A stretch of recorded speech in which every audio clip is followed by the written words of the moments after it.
Oda est un lycéen tout à fait ordinaire, à tel point que la moitié de ses camarades de classe ont oublié qu'il existait. Il passe la plupart de son temps à lire seul des romans isekai, et s'il est toujours seul, ce n'est pas parce qu'il est victime d'intimidation ou quoi que ce soit d'autre, mais simplement parce qu'il préfère ainsi. L'idée que quelqu'un vienne lui parler le rend tellement anxieux qu'il préfère se fondre dans la masse et rester invisible. Soudain, la pièce s'assombrit lorsqu'une sphère noire apparaît au milieu de la classe, et un cercle d'invocation se forme juste au-dessus de tous les élèves. L'instant d'après, ils se retrouvent au milieu d'une grande salle. Un vieil homme chauve attire leur attention et leur dit que le roi a quelque chose d'important à leur dire. Les élèves sont naturellement bouleversés par cet enlèvement interdimensionnel, et ils commencent à exiger des explications, mais le conseiller se moque de leurs préoccupations et leur dit de se taire et d'écouter. Une fois le silence revenu, le roi prend la parole et se présente comme Morgane, souverain du royaume de Reddy. Il leur explique que le royaume est attaqué par des démons et que seul le pouvoir d'un héros venu d'un autre monde est assez puissant pour vaincre le seigneur démon. Après avoir entendu ces mots, Oda se rend compte que c'est exactement le même scénario que dans tous les romans isekai qu'il a lus, et il commence en fait à se réjouir un peu.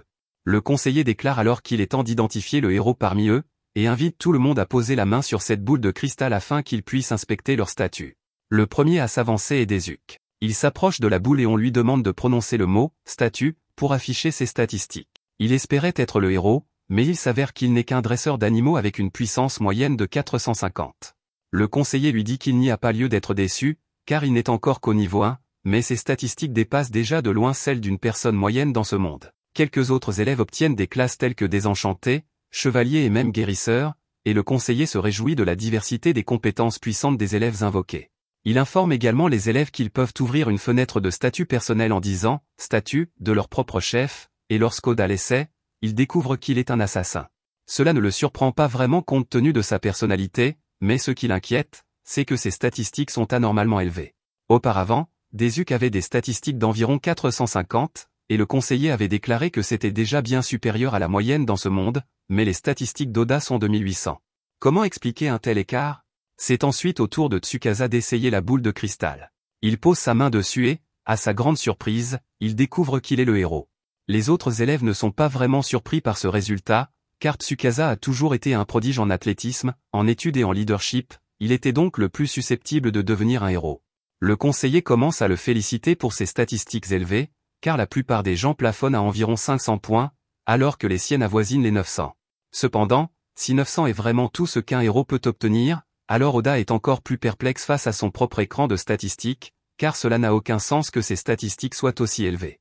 Nanas demande à Oda s'il souhaite passer à son tour, car il ne reste plus beaucoup de personnes, mais l'idée de révéler ses statistiques à tout le monde ici l'effraie, car il a lu suffisamment d'isekai pour savoir qu'il y a quelque chose qui cloche avec le roi et sa fille. Il ne peut même pas être certain qu'ils aient dit la vérité au sujet du seigneur démon dont ils ont parlé plus tôt, donc leur révéler ses statistiques le mettrait dans une position très désavantageuse. Cependant, le simple fait de dire qu'il ne veut pas montrer ses statistiques attirerait trop l'attention, alors il regarde son écran de statistiques et se rend compte qu'il possède une compétence maximale appelée « dissimulation de présence ». Dès qu'il l'active, il disparaît pratiquement du groupe sans que personne ne s'en aperçoive. Même Nanase, qui lui parlait il y a un instant, oublie complètement l'existence d'Oda dès qu'il est hors de vue, tout comme mon père. Une fois que le conseiller a pris note des capacités de chacun, il leur annonce que l'équipement nécessaire à leur entraînement leur sera bientôt fourni, mais que pour l'instant, ils vont être conduits dans les chambres qui ont été préparées pour eux. Oda pousse un soupir de soulagement, il a passé la vérification sans se faire remarquer, il ne lui reste plus qu'à utiliser ses compétences pour recueillir des informations, mais alors qu'il traverse les couloirs, il remarque une caméra qui espionne les élèves depuis le plafond, et il est désormais certain qu'il se passe quelque chose de louche ici. Comme personne ne sait plus qu'il est là, il va devoir se débrouiller seul jusqu'à ce qu'il comprenne ce qui se passe. Heureusement, il parvient à trouver une vieille chambre que le château utilise pour stocker du matériel, et il décide d'y passer la nuit.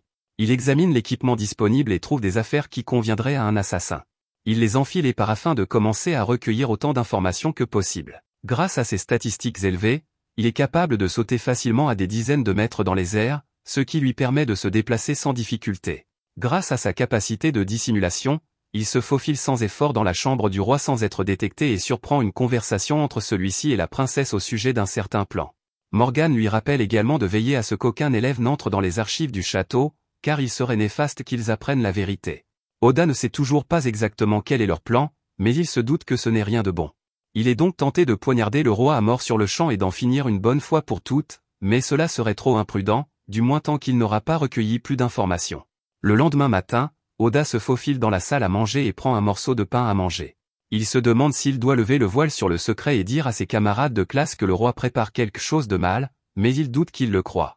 À ce moment-là, Tsukasa entre et a quelque chose à dire. Il est clair qu'ils sont devenus plus forts en venant dans ce monde et il estime qu'il est de leur devoir d'utiliser leur nouveau pouvoir pour aider à vaincre le Seigneur Démon, comme le roi leur a demandé de le faire. Il souhaite donc demander le soutien de tous pour atteindre cet objectif et ils semblent tous d'accord avec cette idée. Oda se rend compte que le fait qu'ils considèrent tous le roi et la princesse comme des alliés signifie qu'ils ne le croiraient pas s'il leur racontait ce qu'il a entendu la nuit dernière. Il décide donc de recueillir davantage d'informations avant d'agir. Plus tard dans la journée, les élèves se rassemblent tous dehors pour leur première leçon de combat, et on leur présente Saran Mitre, le commandant chevalier du dernier bataillon de Reddy. Il leur annonce qu'il sera chargé de les entraîner pendant le mois suivant, après quoi ils seront autorisés à entrer dans le donjon pour mettre en pratique leurs nouvelles compétences.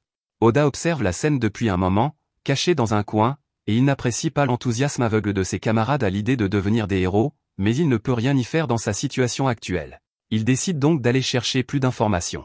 Cependant, alors qu'il s'apprête à partir, Saran semble le remarquer. Il confie donc la responsabilité des élèves à son assistante Gilles et suit Oda. Oda finit par s'arrêter près d'une fontaine et se demande où il devrait aller pour recueillir des informations, mais tout à coup, Saran apparaît derrière lui et lui demande si quelque chose ne va pas. Oda est choqué que quelqu'un ait pu le repérer, car il est sûr que sa compétence de dissimulation est toujours active. Mais Saran lui dit qu'il n'a pas à s'inquiéter outre mesure, car sa compétence est toujours efficace sur tout le monde, mais qu'il est un cas un peu particulier. Saran possède des yeux enchantés qui lui permettent de percevoir les moindres changements de température, il n'a donc pas eu de mal à remarquer Oda. Oda ne peut pas risquer de voir sa couverture compromise, il saisit donc sa dague, avec l'intention d'éliminer Saran, mais celui-ci lui dit que ce n'est pas nécessaire, car il ne va pas parler de lui au roi ou à la princesse. Oda est surpris d'entendre cela, car il pensait que le commandant des chevaliers serait loyal envers le roi, mais la loyauté de Saran est un peu compliquée, donc dans l'état actuel des choses, il n'a aucune raison de dénoncer Oda. Lui et Oda s'assoient près de l'entrée et Oda explique à Saran qu'il cherche un moyen d'accéder aux archives, car il ne connaît rien à la magie ni au fonctionnement de ce monde. Par exemple, sa compétence de dissimulation était au maximum dès le début, mais il ne sait pas comment améliorer ses autres compétences. Saran lui propose de lui apprendre à progresser, car il ne trouverait pas cette information dans les archives, même s'il essayait. Oda est un peu excité, car il espérait avoir l'occasion de suivre un véritable entraînement d'assassin, mais il n'aime pas accepter de l'aide gratuitement, alors il demande à Saran s'il peut faire quelque chose pour lui en échange.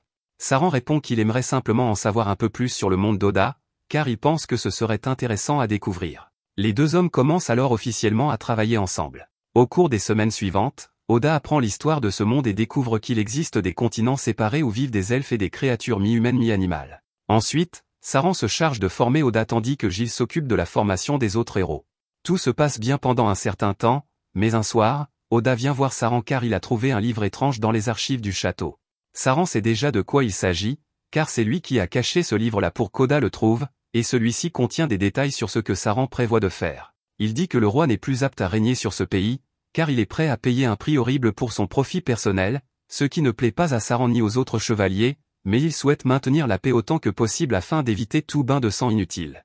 Oda pense que les choses auraient été beaucoup plus faciles s'il avait simplement tué le roi quand il en avait l'occasion, mais Saran lui dit qu'il a fait le bon choix en l'épargnant à ce moment-là. Tuer un homme n'est pas un fardeau facile à porter, surtout pour un adolescent comme lui. Ce n'est pas parce qu'il est un assassin qu'il est obligé de tuer, et s'il a vraiment l'intention de rentrer chez lui un jour, il devrait limiter ses meurtres au strict minimum. Oda apprécie les conseils de Saran, mais il lui demande pourquoi il s'occupe autant de lui, alors qu'il n'a rien à y gagner. Saran répond qu'il a de grands espoirs pour Oda, et il ne parle pas seulement de ses statistiques. Lorsqu'il a été convoqué pour la première fois, Oda était le seul à avoir réellement réfléchi à la situation et à ne pas s'être contenté de suivre le mouvement. De plus, rares sont ceux qui auraient pu endurer ce qu'Oda a enduré et en sortir plus fort. Oda est un peu gêné, car il a passé toute sa vie à être ignoré par son entourage, et c'est la première fois que quelqu'un le félicite autant.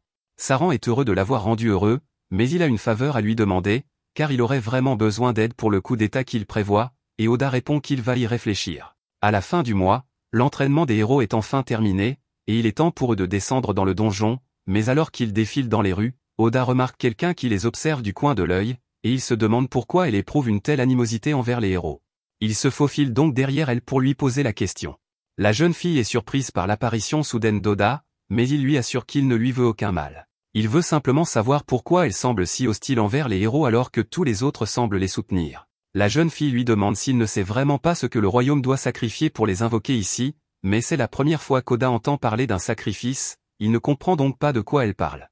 Elle aurait pu facilement lui dire de quoi il s'agissait, mais au lieu de cela, elle dit à Oda qu'il devrait trouver la réponse par lui-même, car ce ne sera pas la dernière fois qu'ils se verront. Alors que le groupe s'enfonce dans le donjon, il est contraint de se frayer un chemin à travers un important groupe d'orques, mais peu importe le nombre qu'il tue, il en apparaît toujours davantage. Tsukasa suggère qu'ils battent tous en retraite pour l'instant, et Saran accepte, estimant qu'ils ont suffisamment progressé pour aujourd'hui. Il utilise alors son épée divine pour ouvrir un passage vers la sortie et ordonne à tout le monde de courir aussi vite que possible. Cependant, après avoir franchi la porte, ils se retrouvent acculés par encore plus de monstres, et leur chance de s'échapper semble mince. C'est alors que Tsukasa se souvient qu'avant leur départ en mission, la princesse lui avait donné une bombe fumigène spéciale qui, selon elle, effraierait les monstres. Il décide donc de tenter le coup et la lance sur les orques, mais à sa grande horreur, la bombe fumigène transforme l'ORC en un minotaure bien plus puissant que tout ce qu'ils ont affronté jusqu'à présent. Lorsqu'Oda et Gilles arrivent, le groupe est déjà sur le point d'être vaincu.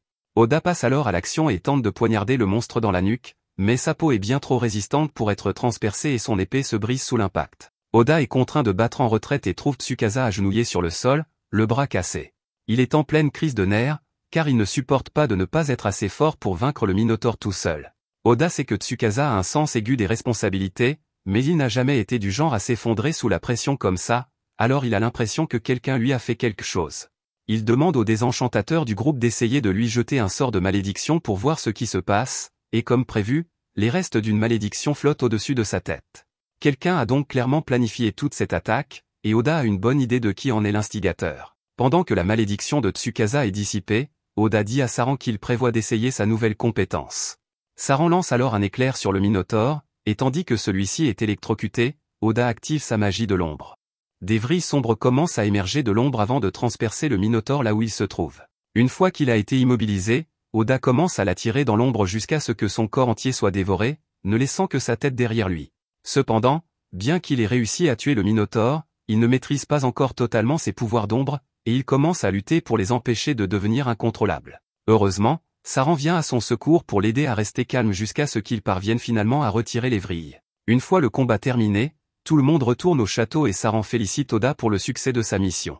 C'est grâce à lui que tout le monde a pu rentrer sain et sauf, mais si son pouvoir d'ombre est incroyablement puissant, il lui coûte également très cher, alors Saran dit à Oda d'éviter de l'utiliser sauf en cas d'absolue nécessité.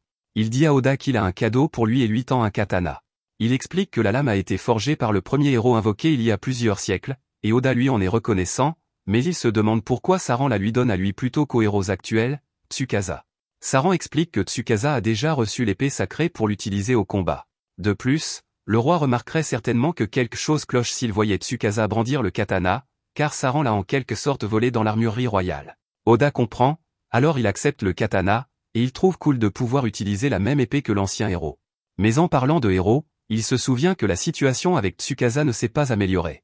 Ils ont réussi à comprendre qu'il était maudit, mais si certains symptômes ont été atténués par le sort de désenchantement, la malédiction elle-même persiste, et Oda prévoit de découvrir pourquoi. Plus tard dans la nuit, Oda se faufile dans la chambre de la princesse et la surprend en train de renforcer la malédiction qui pèse sur Tsukasa à l'aide d'un cristal magique afin de le transformer en marionnette. Mais avant qu'elle n'ait pu terminer ses sorts, Oda passe à l'action et coupe le cristal en deux. Cela devrait suffire à lever la malédiction pour l'instant, mais il a encore quelques questions à lui poser, alors il pointe son épée vers sa gorge et exige de savoir pourquoi elle fait cela. La princesse répond froidement que tout ce qu'elle fait, c'est pour le bien du roi, alors il lui demande pourquoi elle suit ses ordres, mais en y regardant de plus près, il remarque qu'il n'y a pas une seule pensée originale derrière ses yeux. Elle est manifestement contrôlée elle aussi, et il ne serait pas juste de la tuer si elle n'agit pas de son plein gré. Oda décide donc de partir. Cependant, il aurait probablement dû la tuer quand même, car dès qu'il est parti, elle se rend dans son placard, rempli de cristaux maudits destinés à chacun de ses camarades de classe, et commence à les utiliser à la place. Peu de temps après, Oda apporte les cristaux à Saran et lui demande s'il sait quelque chose à leur sujet. Saran a déjà vu ces cristaux auparavant, et il murmure qu'il n'arrive pas à croire que le roi n'est pas encore abandonné. Cela mis à part, il demande à Oda s'il s'est révélé à la princesse pendant qu'il détruisait le cristal, et celui-ci admet que oui, mais uniquement parce qu'il voulait savoir ce qu'elle pensait et pourquoi elle faisait tout cela. Saran lui dit que la princesse n'est rien de plus qu'une marionnette pour le roi à ce stade, mais Oda en a fait assez pour aujourd'hui, alors Saran lui dit qu'il devrait aller dormir, mais il conseille à Oda de ne plus rester dans l'enceinte du château.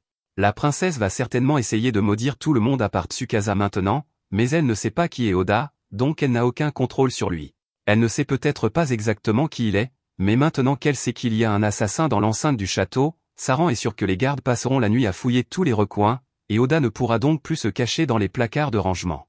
Oda s'excuse d'avoir révélé son identité sans penser aux conséquences, mais Saran lui dit qu'il n'a pas à s'excuser. Faire des erreurs est naturel chez les jeunes, c'est donc le rôle de Saran, en tant qu'adulte, de l'aider à gérer les conséquences. Oda se dit reconnaissant d'avoir quelqu'un comme Saran pour veiller sur lui, et Saran lui répond que s'il veut vraiment lui exprimer sa gratitude, il devrait l'emmener avec lui lorsqu'il aura enfin trouvé un moyen de retourner au Japon. Oda passe la nuit dans l'un des arbres, mais il est réveillé par un grand remue-ménage tôt le matin dans le château. Il se demande ce qui peut bien se passer à une heure aussi matinale et décide d'aller voir. Il trouve quelques gardes et ses camarades de classe rassemblés autour de Tsukasa qui, dès qu'il l'aperçoit, est soulagé de revoir Oda. Oda est heureux de voir que la malédiction qui pesait sur Tsukasa a été levée, mais Tsukasa semble paniquer et lui demande où il était. Oda explique qu'il faisait juste une sieste et demande ce qui se passe ici. Il s'attendait à quelque chose de banal, mais à sa grande horreur, il trouve le commandant Saran gisant sur le sol, une dague plantée dans la poitrine. Oda s'effondre et demande qui a bien pu faire une chose pareille, mais soudain, tous ses camarades de classe se retournent contre lui, l'accusant d'être le meurtrier. Le poignard planté dans la poitrine de Saran est le même que celui qu'ils ont vu Oda utiliser la veille. Cela constituerait une preuve irréfutable contre lui, mais ils ont littéralement vu son poignard se briser contre le Minotaure dans le donjon, donc celui-ci ne peut pas être le sien. Malgré tout, ses camarades de classe affirment tous qu'il est trop suspect, car il disparaît et réapparaît quand bon lui semble. Oda se rend compte que la princesse a dû réussir à jeter un sort à tous ses camarades de classe pour qu'ils agissent ainsi, et que le seul qui reste normal est Tsukasa. Il essaie de prendre la défense d'Oda, car il n'est pas juste de l'accuser de meurtre sans aucune preuve, mais soudain, le roi apparaît et annonce qu'Oda est accusé de trahison pour le meurtre du commandant Saran, et ordonne aux gardes de l'exécuter immédiatement. Oda voit un sourire illuminer le visage de la princesse et, à cet instant, il comprend qu'il est victime d'un complot et qu'aucune explication ne suffira à le sortir de cette situation. Alors que les gardes s'apprêtent à le poignarder, il active son pouvoir de dissimulation et disparaît, ce qui pousse le roi à ordonner à ses hommes de se disperser et de le rechercher partout. Pendant ce temps, Oda se faufile près de Gilles, car il sait qu'il est digne de confiance. Une fois qu'il a attiré son attention, il apprend que les véritables coupables de la mort de Saran sont les assassins personnels du roi et qu'ils vont maintenant s'en prendre à Oda, qui va donc devoir prendre la fuite. Gilles explique que Saran avait anticipé une telle situation et avait donc préparé à l'avance un sac de provisions pour Oda.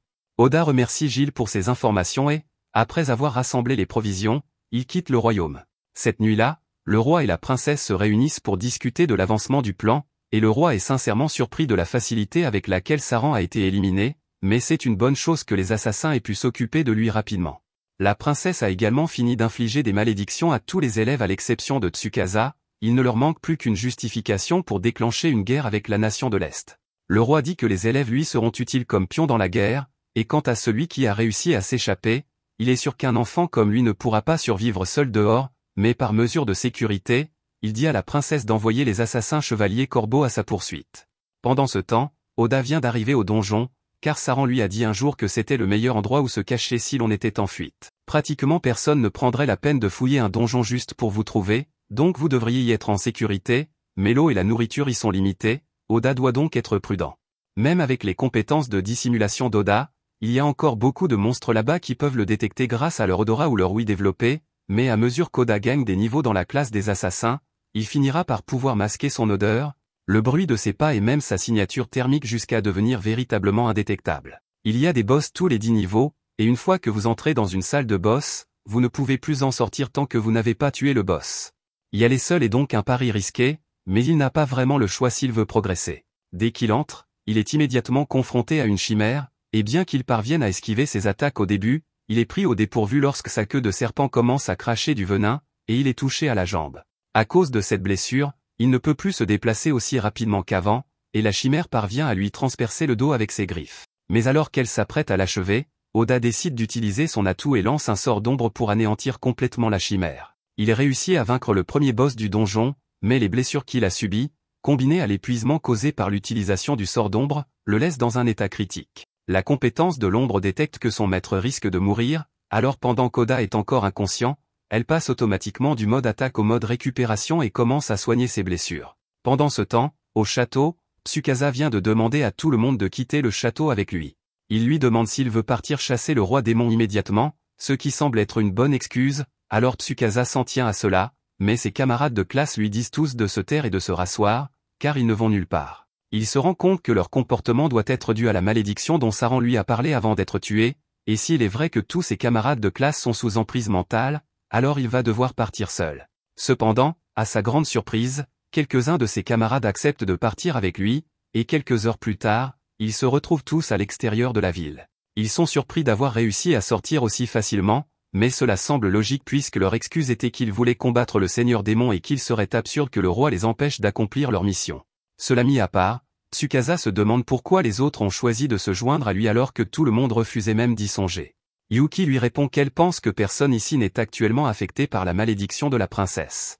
Asaina ajoute qu'il pense que ses actions ont peut-être contribué à les libérer de la malédiction, car même s'il ne sait pas exactement pourquoi il l'a fait, il a des souvenirs flous de s'être faufilé dans la chambre de la princesse et d'y avoir brisé un tas de cristaux.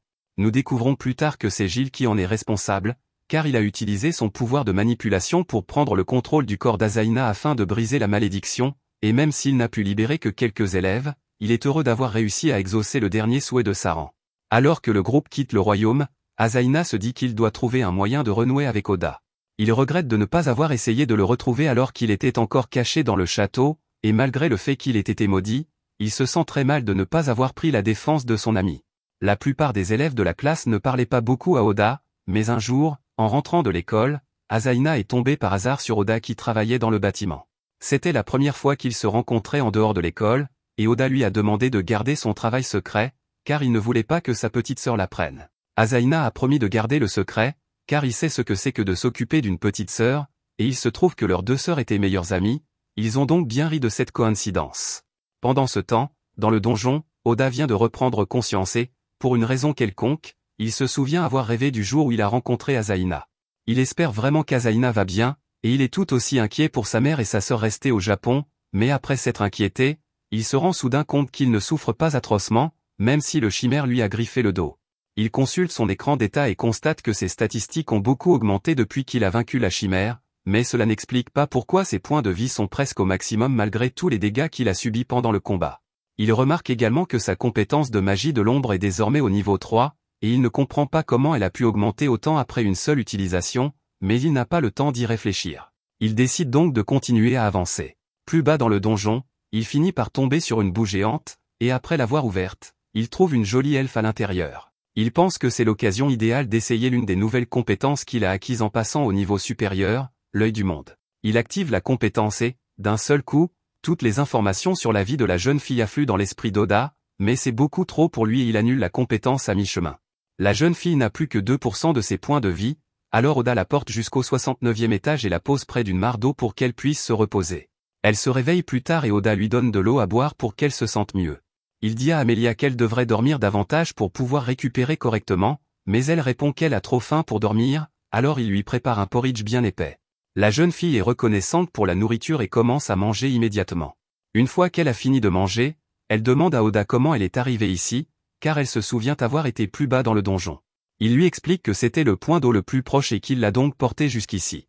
Elle est surprise qu'il ait pris la peine de s'occuper d'elle, même s'ils ne se sont jamais rencontrés auparavant, car c'est la chose la plus gentille que quelqu'un ait jamais faite pour elle. Quelques heures plus tard, Amelia a retrouvé toutes ses forces, et elle et Oda ont réussi à descendre jusqu'au 80e étage, mais Oda se demande pourquoi elle le suit, car il pensait qu'elle voudrait remonter à la surface dès que possible. Amelia lui dit qu'elle est venue ici pour terminer le donjon, tout comme lui, et qu'elle ne partira pas avant d'avoir atteint son objectif. Les deux se feraient un chemin jusqu'à la salle du boss de l'étage, et dès qu'ils y mettent les pieds, ils sont attaqués par un dragon.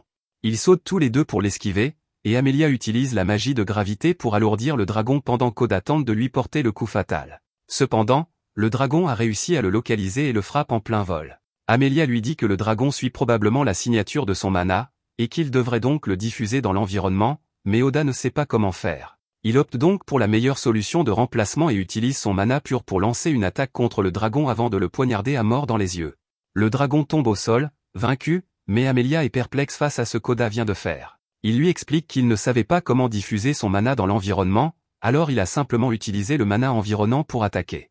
Amelia est stupéfaite d'apprendre qu'il est capable d'une telle chose, mais avant qu'elle ne puisse lui demander plus d'informations, le cadavre du dragon se met soudainement à briller. Après quelques secondes, le dragon se transforme en chat, mais il reste méfiant à son égard. Amelia analyse donc son état et découvre qu'il s'agit d'un métamorphe, et non d'un vrai dragon. Cela explique pourquoi ils ont pu le vaincre si facilement, car un vrai dragon les aurait écrasés lors d'un combat. Soudain, le chat se réveille et se plaint de l'humiliation d'avoir perdu contre un humain. Oda est surpris d'entendre le chat parler, car il ne savait pas que les monstres pouvaient parler, mais le chat ricane et lui dit qu'elle n'est pas un monstre ordinaire. Elle a été créée personnellement par le Seigneur Démon et dotée d'une grande intelligence, elle est donc beaucoup plus sophistiquée qu'un monstre ordinaire. Elle voulait juste s'amuser un peu en jouant le rôle d'un dragon, mais elle est allée trop loin et cela lui a coûté le combat. Elle dit à Oda qu'il est libre de la tuer s'il le souhaite, mais qu'elle a d'abord un message du Seigneur Démon à lui transmettre. Le message invite essentiellement Oda à visiter le château du Seigneur Démon, mais Oda ne comprend pas pourquoi le Seigneur Démon voudrait le voir ni comment il a pu apprendre l'existence d'Oda.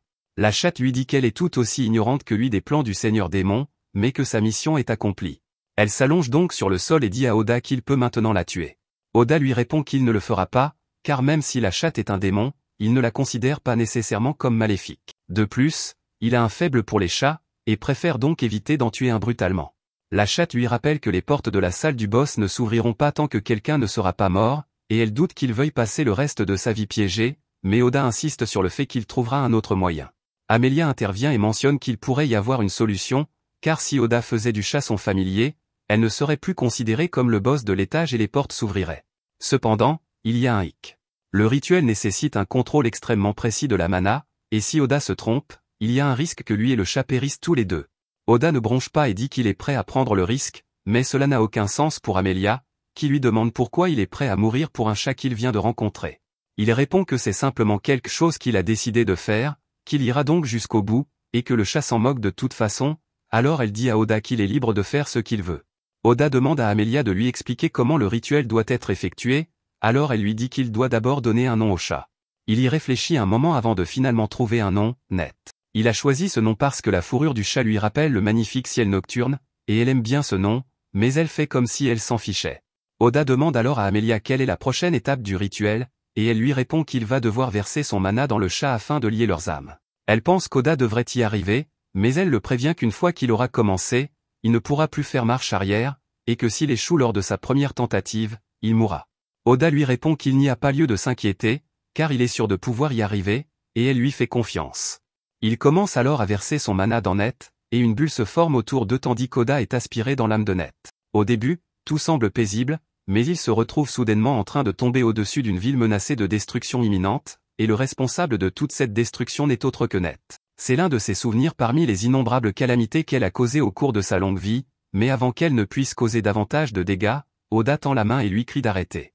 Cela attire l'attention de Net, qui dirige alors une explosion vers Oda, le projetant sur un toit et le laissant légèrement blessé. Net dit à Oda de dégainer son épée et de la tuer ici et maintenant, car s'il ne le fait pas, il va perdre la vie, et mourir ici le rendrait végétatif dans la vie réelle. Elle essaie de forcer Oda à riposter en l'attaquant de toutes ses forces, et dans le monde réel, Amelia voit Oda commencer à saigner des oreilles alors que son âme subit des dommages. De retour dans le monde des âmes, Oda se précipite droit sur Net, mais alors qu'elle pensait qu'il allait la frapper, il se laisse empaler sur ses griffes parce qu'il ne veut pas la tuer. Net ne comprend pas ce qu'Oda essaie de faire, car tout ce qu'il avait à faire pour survivre était de mettre fin à sa vie, mais il dit que cela ne lui suffit pas. Il sait que Net ne veut pas vraiment le tuer, ni tuer qui que ce soit d'ailleurs, mais quoi qu'il en soit, Net répond que cela n'a pas d'importance, car elle est un monstre. Oda lui répond qu'il n'y a aucune règle qui lui impose de tuer des humains simplement parce qu'elle est un monstre, mais Net lui répond que c'est un instinct primitif. Oda comprend que Net déteste vivre ainsi, alors il lui dit que tant qu'elle sera avec lui, il prendra soin d'elle et que ses jours de destruction insensée sont terminés. Cela finit par convaincre Net, qui décide de faire confiance à Oda et se blottit dans ses bras. De retour dans le monde réel, Oda s'évanouit presque d'épuisement, mais Amelia le rattrape et, l'air soulagé, lui dit qu'il a réussi. Oda s'approche alors de Net et pose sa main sur sa tête. Un motif apparaît sur le dos de sa main pour symboliser son lien avec Net, et au même moment, le motif sur le front de Net passe du rouge à l'or. Net dit à Oda qu'il a éveillé son intérêt et qu'elle aimerait rester à ses côtés et être témoin de son voyage, alors elle lui jure une fidélité éternelle. Soudain, un cercle de téléportation commence à briller sur le sol, et le fait qu'il soit apparu signifie que Net n'est plus considéré comme un boss par le labyrinthe, ils sont donc libres de partir. Oda trouve cela formidable qu'il soit libre de partir, mais Net est encore affaibli par ses blessures, alors il lui dit qu'elle peut se reposer aussi longtemps qu'elle le souhaite, car aucun autre monstre ne pourra entrer ici. Dans ce cas, Amelia suggère qu'ils s'assoient tous pour discuter agréablement afin de faire connaissance pendant qu'ils attendent, et Ned accepte. Pendant ce temps, les camarades de classe d'Oda viennent d'arriver dans la ville de Yamato. Comme cet endroit a été fondé par le héros invoqué il y a plusieurs générations, il présente de nombreuses caractéristiques esthétiques japonaises. Ils paient une auberge et s'assoient tous pour discuter de leur situation actuelle. Tsukasa informe tout le monde que leurs fonds sont presque épuisés et qu'ils doivent donc trouver rapidement du travail afin de pouvoir continuer à couvrir leurs dépenses. L'un de ses camarades de classe lève la main et suggère qu'ils deviennent tous aventuriers pour gagner de l'argent, puisqu'ils en ont croisé plusieurs en chemin. Tsukasa trouve que c'est une excellente idée, mais outre leurs problèmes financiers, ils s'inquiètent également du fait qu'ils ne savent encore presque rien de ce monde. Ils ne peuvent pas vraiment se fier à ce que leur ont dit le roi et la princesse, alors il dit à tout le monde de lire autant de livres que possible pour reconstituer l'histoire de ce monde. Ils sont tous d'accord avec son plan, mais ils doutent que lire un tas de livres soit d'une grande aide, car leur objectif principal est de trouver un moyen de retourner au Japon, et ils doutent de trouver la réponse dans un livre au hasard. Tsukasa y a déjà pensé, alors il leur dit que selon lui, le moyen le plus rapide pour eux de rentrer chez eux est de jouer le rôle de héros et de tuer le roi démon. C'est le roi qui les a invoqués ici, donc naturellement, il saurait comment les renvoyer, et une fois qu'ils auront vaincu le seigneur démon, quels que soient les plans maléfiques qu'il a en tête, il serait obligé de les renvoyer chez eux. Pour l'instant, il dit à tout le monde qu'ils doivent rassembler autant d'argent et d'informations que possible, et une fois qu'ils les auront, il suggère qu'ils se rendent directement sur le continent démoniaque pour défier le seigneur démon. Cependant, Asaina s'oppose à ce plan. Il dit que la meilleure chose à faire serait de rester sur place et d'attendre de rencontrer Oda, car il finira forcément par se montrer dans la ville tôt ou tard. Oda est sans aucun doute le plus fort d'entre eux, et Asaina pense qu'il serait stupide de défier le seigneur démon sans sa force. Nanase est d'accord, car il n'a jamais vraiment eu l'occasion de parler à Oda auparavant, mais Desuke s'oppose fermement à cette idée, car il pense toujours qu'Oda est peut-être celui qui a tué le commandant Saran. Asaina lui répond qu'ils en ont déjà discuté, mais que le roi a utilisé la magie pour manipuler leurs souvenirs afin de les monter contre Oda, donc malgré ce dont Desuke se souvient, Oda est complètement innocent.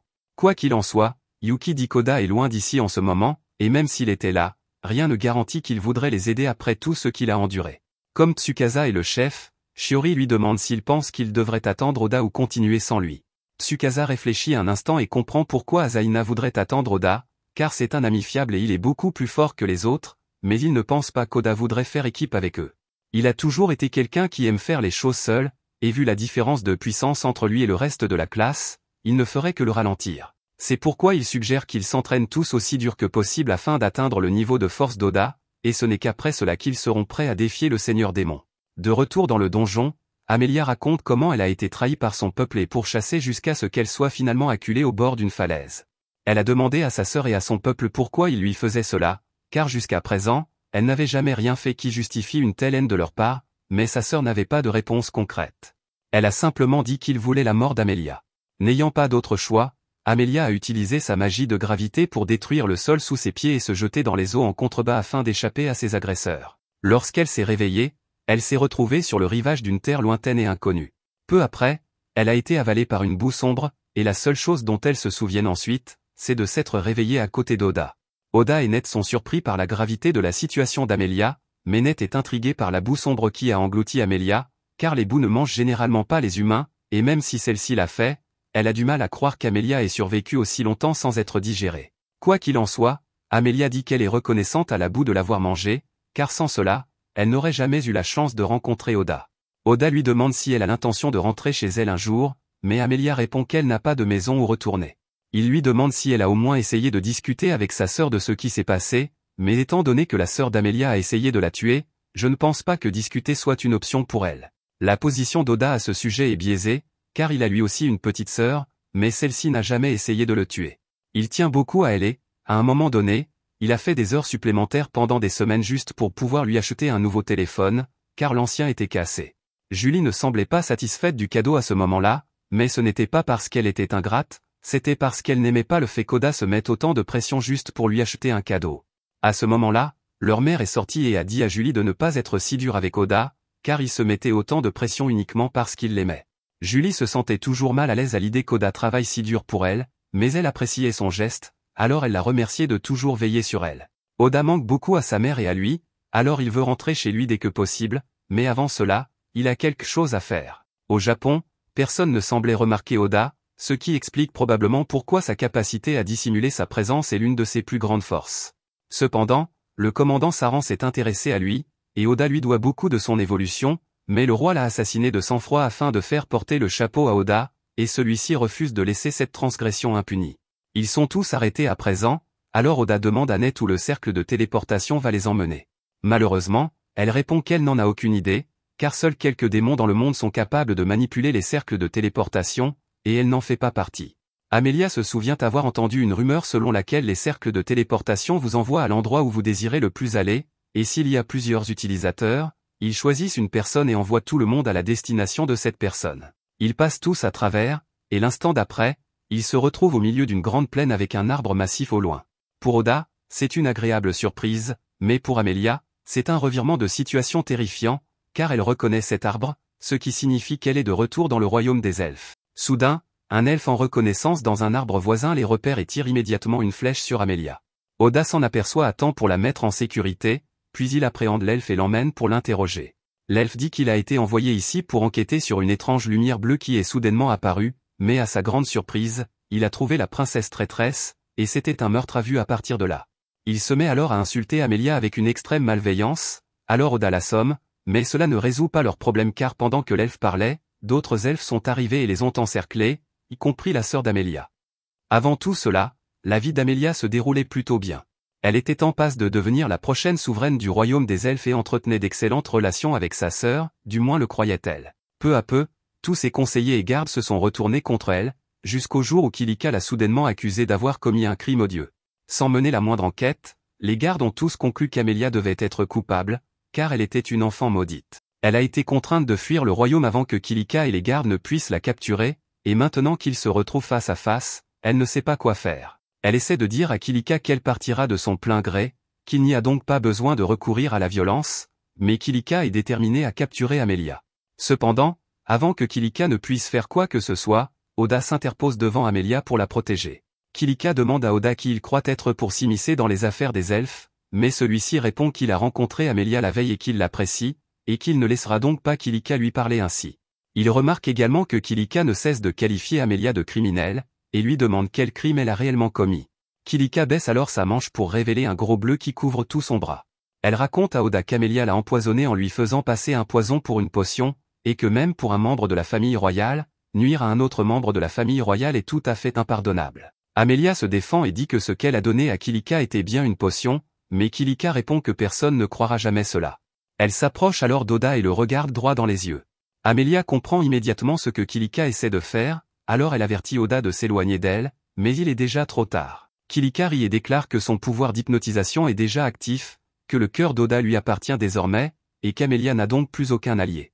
Kilika s'attendait à voir une expression de désespoir total sur le visage d'Amelia, mais au lieu de cela, elle ne voit que de la rage. Amelia crie à Kilika d'annuler son sort et de s'excuser auprès d'Oda, car il devrait être libre de choisir qui il aime. Voir Amelia aussi en colère surprend vraiment Kilika, car elle a toujours connu sa sœur comme une personne faible et docile, mais à présent, elle semble prête à égorger quelqu'un. À ce moment-là, Oda prend la parole et dit à Amelia de se calmer, car il n'est sous l'emprise d'aucun sort, et cela parce que les compétences de type mental comme Mesmerise ne fonctionnent efficacement que sur les personnes plus faibles que soi. Kilika refuse de croire qu'un Benquin comme Oda soit réellement plus fort qu'elle, et il se moque de ce qu'elle pense de lui, mais il se soucie de ce que les gens pensent d'Amelia, alors il dit à Kilika qu'elle va devoir retirer les fausses accusations qu'elle a portées contre Amelia. Kilika lui demande ce qui lui fait penser que ces accusations sont fausses, et Oda lui explique qu'il sait qu'Amelia n'est pas le genre de personne à s'abaisser à empoisonner un membre de sa famille. Kilika se rend compte qu'elle ne parviendra pas à convaincre Oda de lui livrer Amelia, alors elle ordonne à tous ses gardes de le tuer immédiatement. Cependant, avant qu'ils ne puissent attaquer, le roi de la nation des elfes apparaît et leur ordonne de baisser leurs armes. Kilika est choqué de le voir ici, car il était censé être en voyage d'inspection pendant les prochains mois, mais il explique qu'un imprévu l'a contraint à rentrer plus tôt que prévu. Il exige de savoir ce que Kilika fait ici, avant qu'elle n'ait le temps de répondre. Tous les gardes prennent sa défense et disent au roi qu'elle n'a rien fait de mal. Le roi comprend immédiatement qu'elle a dû utiliser son pouvoir d'hypnose pour contrôler les gardes, et lui ordonne de les libérer. Il se dirige ensuite vers Amelia pour s'excuser. Il n'a aucune idée de ce que sa sœur a dû lui faire subir, mais il lui assure que Kilika sera punie pour ses actes. Il se tourne ensuite vers Oda et lui ordonne de partir immédiatement, car il n'y a aucune raison pour qu'un humain se trouve sur le territoire des elfes. Amelia tente de prendre la défense d'Oda et dit à son père que c'est lui qui l'a sauvé et ramené ici. Cependant, bien que le roi soit reconnaissant à Oda d'avoir ramené Amelia, il n'aime toujours pas les humains en général, et ordonne donc à Oda de partir malgré tout. Dans ce cas, Amelia dit qu'elle va partir elle aussi, mais le roi se met en colère et répond qu'il ne laissera jamais cela arriver. Amelia est la seule personne en qui il a confiance pour diriger le royaume après sa mort, il ne la laissera donc pas partir, mais Oda lui répond que c'est à Amelia de décider. Le roi ordonne à Oda de rester en dehors de cette affaire, car cela ne le concerne pas, mais Oda n'est pas l'un des sujets du roi, il n'a donc aucune raison d'obéir à ses ordres. En fait, il dit qu'il est plus que disposé à forcer le roi à l'écouter, et à en juger par ce qu'Oda a fait à Liam sur le sol là-bas, le roi peut voir qu'il ne bluffe pas. Cela dit, le roi n'a jamais été du genre à se dérober, il lance donc un défi à Oda à condition que le perdant obéisse aux ordres du vainqueur, et Oda accepte, le roi déclare alors que le duel aura lieu au pied de l'arbre sacré, conformément à leur tradition. Alors qu'il marche vers l'arbre, Amelia s'excuse auprès d'Oda de l'avoir entraîné dans cette situation, mais il répond qu'elle n'a pas à s'excuser, car c'est lui qui a choisi de s'impliquer. Changeant de sujet, il se souvient que Kilika a qualifié Amelia d'enfant du fléau, et il lui demande ce que cela signifie. Amelia explique qu'il existe une ancienne légende elfique selon laquelle, lorsqu'une paire de jumeaux naît, l'un des deux diffère de ses parents et est censé apporter le malheur sur le pays. C'est pourquoi on les appelle les enfants du fléau. Autrefois, les gens tuaient le jumeau différent à la naissance à cause de cela. N'était surpris d'apprendre que les elfes y croient encore, alors que cette légende a été prouvée comme étant une simple superstition il y a longtemps. Amelia dit que ce n'est généralement plus un problème, mais Kilika en parle beaucoup ces derniers temps, car la couleur de ses yeux et de ses cheveux est différente de celle du reste de sa famille. Il est assez évident que Kilika utilise simplement cela comme excuse pour s'aliéner Amelia. Personnellement, Oda trouve que les cheveux et les yeux d'Amelia sont magnifiques. Ils finissent par arriver à l'arbre sacré, et comme c'est Kilika qui a déclenché toute cette histoire, c'est elle qui affrontera Oda dans le duel. Avant le début du combat, Oda décide de ne pas utiliser son pouvoir de dissimulation, car il ne verrait pas l'intérêt de gagner si personne ne le voyait clairement le faire. Amelia prévient Oda que Kilika est la plus forte épéiste parmi les elfes, qu'il ne sera donc pas facile de l'affronter et qu'il doit être prudent. Oda remarque qu'Amelia semble tenir Kilika en haute estime malgré tout ce qui s'est passé, alors elle lui explique qu'elles étaient très proches quand elles étaient petites et que, quoi qu'elle fasse, Amelia considérera toujours Kilika comme sa chère sœur. Au début du combat, Kilika dégainera son épée, mais Oda choisira de se battre avec son épée encore dans son fourreau.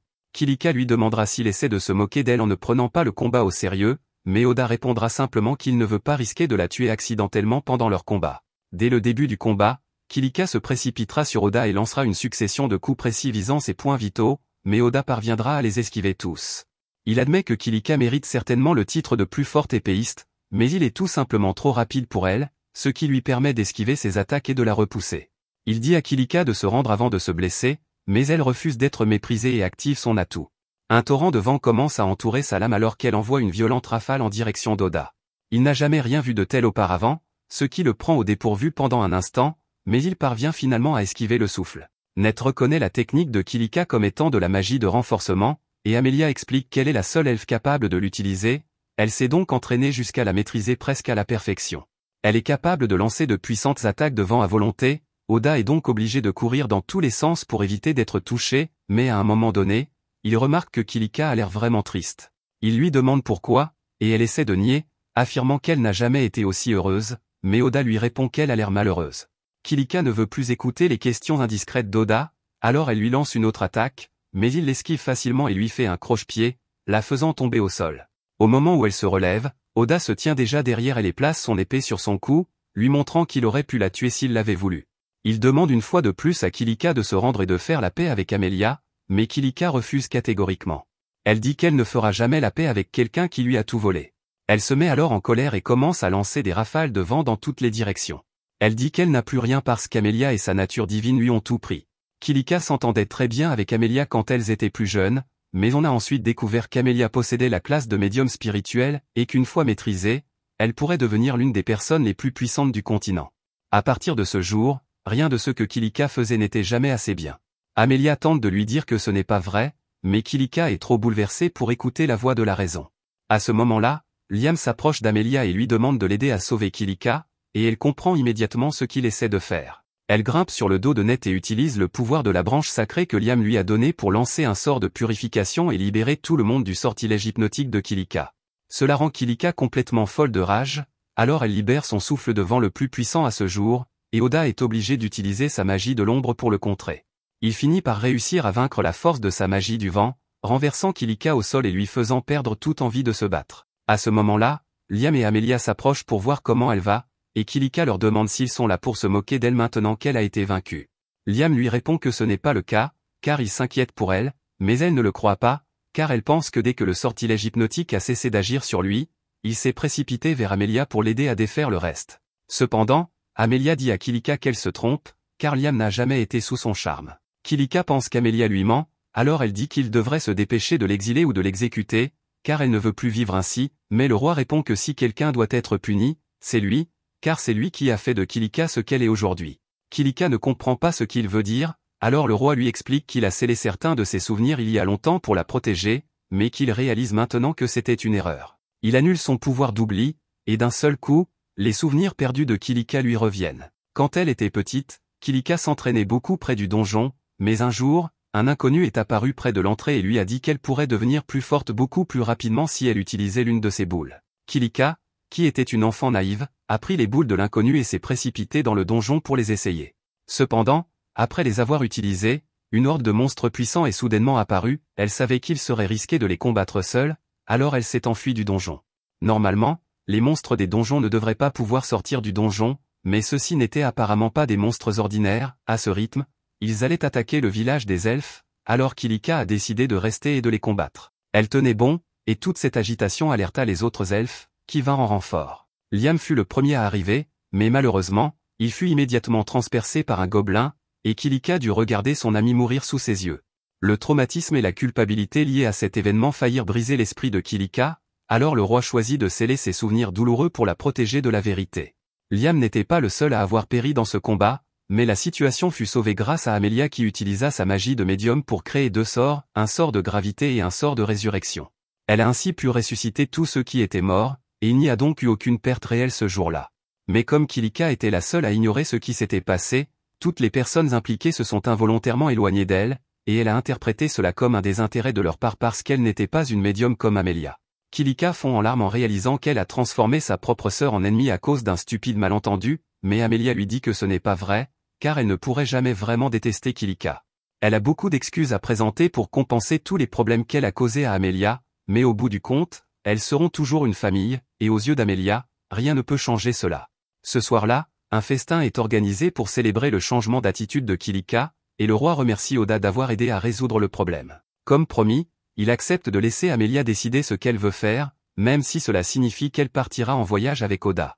À ce propos, le roi demande à Oda où il compte se rendre ensuite, et celui-ci répond qu'il se dirige vers le continent des bêtes, car Ned lui a dit que c'était un excellent endroit pour acheter des armes et de l'équipement. Pendant ce temps, Azaina et les autres camarades de classe d'Oda montent tous à bord d'un navire à destination du continent des bêtes. Ils avaient initialement prévu d'attendre qu'Oda se présente, mais ils sont déjà devenus si forts que les monstres du donjon de Yamanu ne leur rapportent plus d'expérience. Plutôt que de rester inactifs, ils ont donc décidé de se rendre sur le continent des bêtes pour améliorer leur équipement. Le lendemain matin, le roi des elfes prépare une escorte pour conduire Oda et Amelia jusqu'aux limites du royaume afin qu'ils puissent poursuivre leur voyage. Oda trouve cela un peu exagéré, mais le roi lui explique qu'il y a eu récemment de nombreux enlèvements le long de la côte et qu'il souhaite simplement assurer leur sécurité. En fait, il dit qu'il se sentirait beaucoup mieux si Oda acceptait qu'il l'escorte personnellement, mais celui-ci refuse immédiatement l'offre du roi et accepte de prendre simplement la calèche. Pendant le trajet en calèche, Oda demande à Night pourquoi elle s'est montrée si docile pendant le drame avec les elfes, alors qu'elle aurait certainement pu faire plus pour intervenir. Elle lui explique qu'elle ne voulait pas révéler qu'elle était un démon, car tout le monde ne l'accepterait pas aussi bien que lui. Oda comprend pourquoi elle veut se comporter comme un chat normal, mais il lui demande si le seigneur démon est d'accord avec cela, car il pourrait encore l'observer. Night lui répond qu'il a raison, car ses yeux et ses oreilles sont toujours liés au seigneur démon, qui peut donc suivre tout ce qu'elle fait. Cependant, il n'a plus aucun contrôle sur les actions de Night, et elle n'a aucune intention de trahir Oda. Oda est heureux de l'apprendre, car il pourrait finir par se heurter au seigneur démon lorsqu'ils se rencontreront enfin, mais Amelia pense que cela a peu de chances d'arriver. Elle a plutôt l'impression que le seigneur démon veut être ami avec lui, et Night partage le même sentiment, car le coup qu'Oda a réussi hier a certainement éveillé l'intérêt du seigneur démon. Peu de gens sont capables d'utiliser la magie de l'ombre au combat, mais Oda a réussi à s'en envelopper entièrement. Oda dit qu'il l'a fait dans le feu de l'action, car il craignait que sa magie de l'ombre ne consume Kilika, mais même si ce n'était pas intentionnel, un tel exploit reste impressionnant. À ce moment-là, Oda sent quelque chose devant lui, alors il demande au cocher de s'arrêter et descend. Il dit à tout le monde que son sens de la détection l'a alerté de la présence de personnes plus loin sur la route, et après avoir jeté un coup d'œil avec une longue vue, Le cocher confirme qu'il y a effectivement un groupe de bandits devant eux. Malheureusement, les bandits les remarquent également, et ils détiennent une elfe en otage, qu'ils menacent de tuer si Oda et les autres ne font pas exactement ce qu'ils leur disent. Le groupe n'a d'autre choix que d'obéir pour l'instant, alors les bandits sortent des cordes et leur ordonnent de s'attacher.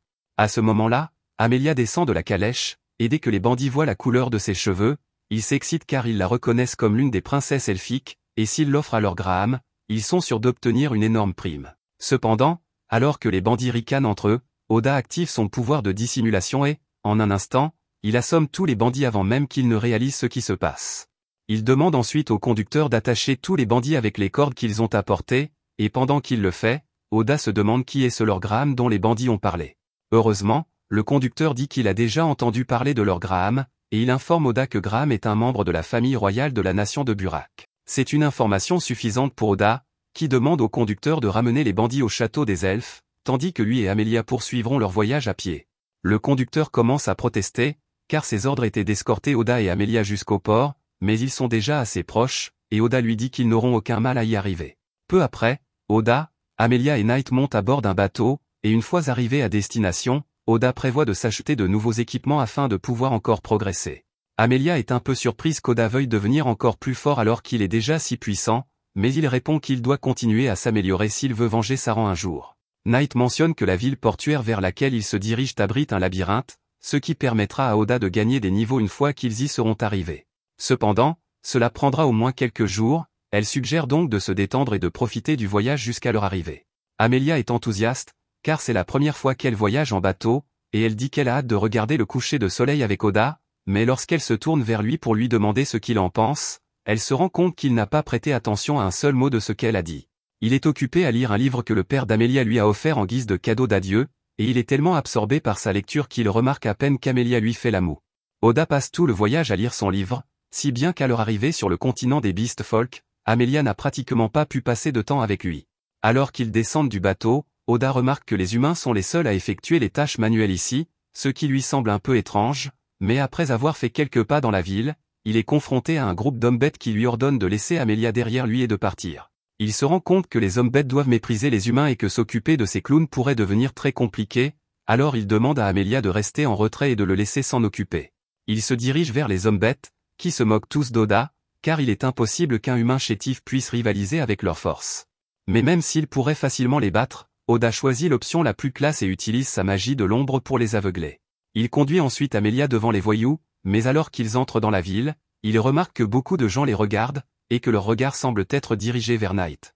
Knight explique que les chats sont méprisés ici par peur. Plus tard dans la nuit, ils s'enregistrent dans un hôtel et, après avoir pris un copieux repas, Oda suggère qu'ils aillent se coucher. La chambre dispose de 2 lits, mais Amelia, le visage rouge, dit qu'ils sont si grands qu'elle et Oda pourraient probablement en partager un. Oda est pris au dépourvu, mais Knight comprend exactement ce qu'Amelia essaie de faire, alors elle décide de sortir pour leur laisser un peu d'intimité.